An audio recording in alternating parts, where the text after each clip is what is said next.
ঈদের মাংস খাওয়ার পর শেষে একটু এই চাটনি বা আচার যদি থাকে তবে খাওয়া একেবারে পরিপূর্ণ।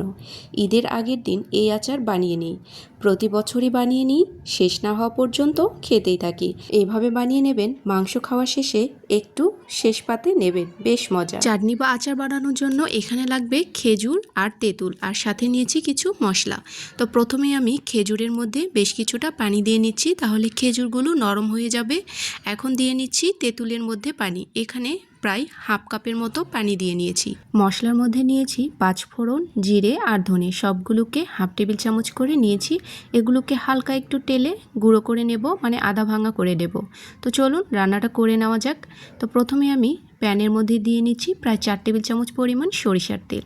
এরপর দিয়ে নেব শুকনো মরিচ 3টার মতো। এরপর দিয়ে নিচ্ছি রসুন কুচি প্রায় 2 টেবিল চামচ পরিমাণ। এখন এগুলোকে হালকা একটু নাড়াচাড়া করে নেব তেলের সাথে। রসুন যদি কাঁচা থাকে একটু ভেজে নিতে হবে। এই পর্যায়ে দিয়ে নিচ্ছি আস্ত পাঁচফোড়ন প্রায় হাফ টেবিল চামচ পরিমাণ। তো সবগুলো রসুন এবং তেলের সাথে হালকা একটু ভেজে নেব। এরপর যে আমি তেঁতুলটা ভিজিয়ে রেখেছিলাম হাফ কাপ পানি দিয়ে, পুরো তেঁতুলটা হাত দিয়ে একটু মেখে নিয়ে আমি কাঠগুলোকে বের করে নিয়েছি আর বিচিগুলো এর মধ্যে দিয়েছি। এর সাথে দিয়ে নিচ্ছি সেই খেজুর।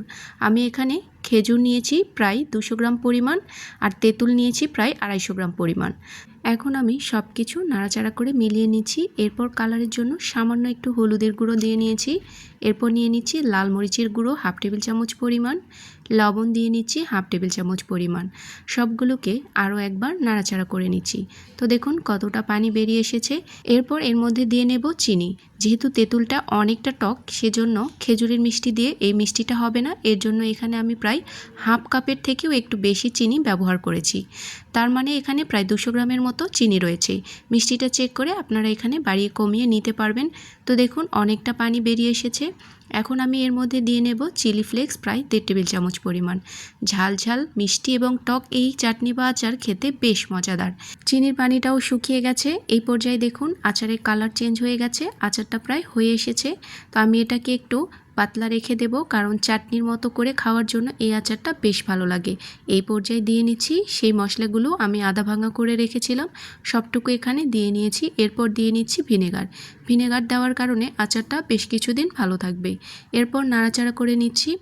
আরও 3 থেকে 4 মিনিট আমি এই আচারটাকে জাল করে নেব। তো এটা কিছুটা পাতলা রয়েছে, আমি আরও কিছুটা ঘন করে নেব। তো দেখুন হয়ে গেছে। এটাকে নামিয়ে নেওয়ার পরে আরও কিছুটা ঘন হয়ে যাবে।